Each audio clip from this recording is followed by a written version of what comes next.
ಪ್ರಸ್ತಾವನೆ. ಭಾರತೀಯರಾದ ನಾವು ಭಾರತವನ್ನು ಒಂದು ಸಾರ್ವಭೌಮ, ಸಮಾಜವಾದಿ, ಜಾತ್ಯತೀತ, ಪ್ರಜಾಸತ್ತಾತ್ಮಕ ಗಣರಾಜ್ಯವನ್ನಾಗಿ ಪರಿವರ್ತಿಸಲು ಮತ್ತು ಎಲ್ಲ ಪೌರರಿಗೂ ನ್ಯಾಯ, ಸ್ವಾತಂತ್ರ್ಯ, ಸಮಾನತೆ, ಭ್ರಾತೃತ್ವ.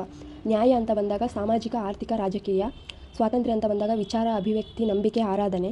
ಸಮಾನತೆ ಅಂತ ಬಂದಾಗ ಸ್ಥಾನಮಾನ ಮತ್ತು ಅವಕಾಶ ಇವುಗಳನ್ನು ದೊರಕಿಸಿಕೊಡಲು, ವ್ಯಕ್ತಿಗೌರವ ಮತ್ತು ರಾಷ್ಟ್ರೀಯ ಏಕತೆ ಮತ್ತು ಸಮಗ್ರತೆಯನ್ನು ರಕ್ಷಿಸಿ, ಭ್ರಾತೃತ್ವ ಮನೋಭಾವವನ್ನು ಮೂಡಿಸಲು ದೃಢ ಸಂಕಲ್ಪ ಮಾಡಿ ನಮ್ಮ ಸಂವಿಧಾನವನ್ನು ನವೆಂಬರ್ 26, 1949ರಂದು ಅಂಗೀಕರಿಸಿ ನಮಗೆ ನಾವೇ ಅರ್ಪಿಸಿಕೊಂಡಿದ್ದೇವೆ.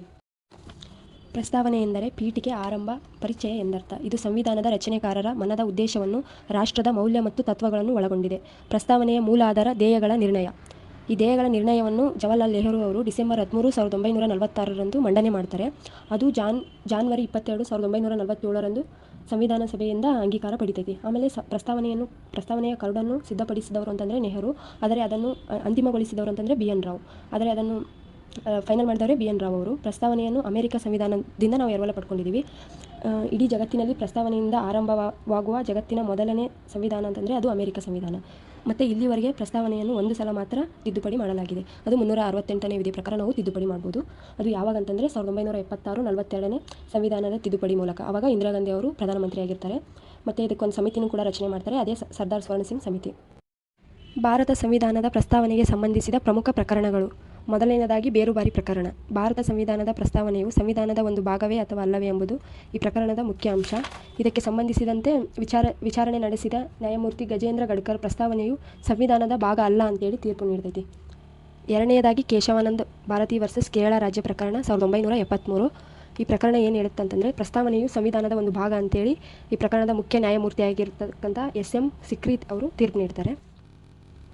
ಮೂರನೇದ್ದು LIC ಆಫ್ ಇಂಡಿಯಾ ಪ್ರಕರಣ 1995. ಈ ಪ್ರಕರಣವು ಕೂಡ ಪ್ರಸ್ತಾವನೆಯು ಸಂವಿಧಾನದ ಅವಿಭಾಜ್ಯ ಅಂಗ ಅಂತೇಳಿ ಹೇಳುತ್ತೆ. ನೆಕ್ಸ್ಟು ಪ್ರಸ್ತಾವನೆಯು ತಿದ್ದುಪಡಿ ಅಂತ ಬಂದಾಗ 368ನೇ ವಿಧಿಯಡಿಯಲ್ಲಿ ಸಂಸತ್ತು ತಿದ್ದುಪಡಿ ಮಾಡ್ಬೋದು. ಅದು ಒಂದು ಬಾರಿ ಮಾತ್ರ ಇಲ್ಲಿವರೆಗೂ ಪ್ರಸ್ತಾವನೆಯನ್ನು ತಿದ್ದುಪಡಿ ಮಾಡಲಾಗಿತ್ತು ಅಷ್ಟೇ. ಮತ್ತು ಪ್ರಸ್ತಾವನೆಯ ಬಗ್ಗೆ ಹಲವು ವಿದ್ವಾಂಸರು ಹಲವು ರೀತಿಯಲ್ಲಿ ಪ್ರಸ್ತಾಪ ಮಾಡ್ತಾರೆ. ಮೊದಲನೇದಾಗಿ ನೆಹರು ಅವರು ಪ್ರಸ್ತಾವನೆಯು ನಮ್ಮ ಸಂವಿಧಾನದ ನಿರ್ಮಾತೃಗಳ ಮನಸ್ಸಿನ ಕಪಾಟಿನ ಬೀಗವನ್ನು ತೆಗೆಯುವ ಕೀಲಿಕೈ ಇದ್ದಂತೆ ಅಂತ ಹೇಳ್ತಾರೆ. ನೆಕ್ಸ್ಟು KM ಮುನ್ಷಿ ಅವರು ಪ್ರಸ್ತಾವನೆಯನ್ನು ಸಾರ್ವಭೌಮ ಪ್ರಜಾಸತ್ತಾತ್ಮಕ ಗಣತಂತ್ರ ವ್ಯವಸ್ಥೆಯ ಜಾತಕ ಅಂತೇಳಿ ಹೇಳ್ತಾರೆ.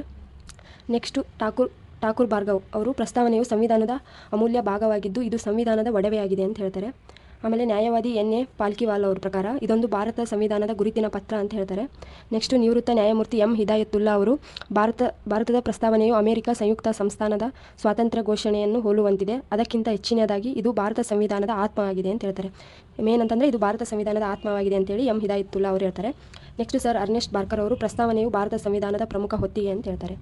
ಮತ್ತು ಪ್ರಸ್ತಾವನೆಯ ಬಗ್ಗೆ ಒಂದು ಸ್ವಲ್ಪ ಕೀ ಪಾಯಿಂಟ್ಸ್ ನೋಡೋದಾದರೆ ಪ್ರಸ್ತಾವನೆಯಲ್ಲಿರುವ ಧ್ಯೇಯಗಳು ಯಾರು ಕೊಡುಗೆ ಅಂತಂದರೆ ನೆಹರು ಅವರ ಕೊಡುಗೆಯಾಗಿದೆ.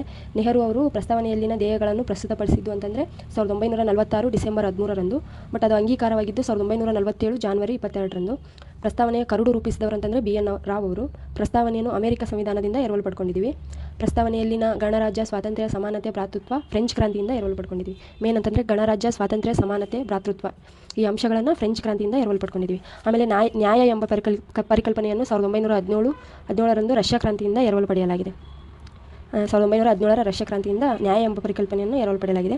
ನೆಕ್ಸ್ಟು ಪ್ರಸ್ತಾವನೆಗೆ ಸಮಾಜವಾದಿ, ಜಾತ್ಯತೀತ, ಸಮಗ್ರತೆ ಎಂಬ ಪದಗಳನ್ನು ಅವಾಗಲೇ ಹೇಳ್ದಂಗೆ 1976, 42ನೇ ತಿದ್ದುಪಡಿ ಮೂಲಕ ಸೇರಿಸಲಾಯಿತು. ಆಮೇಲೆ ಜಾರಿಗೆ ಬಂದಿದ್ದು ಯಾವಾಗ ಅಂತಂದರೆ 42ನೇ ತಿದ್ದುಪಡಿ ಏಪ್ರಿಲ್ 1, 1977ರಂದು.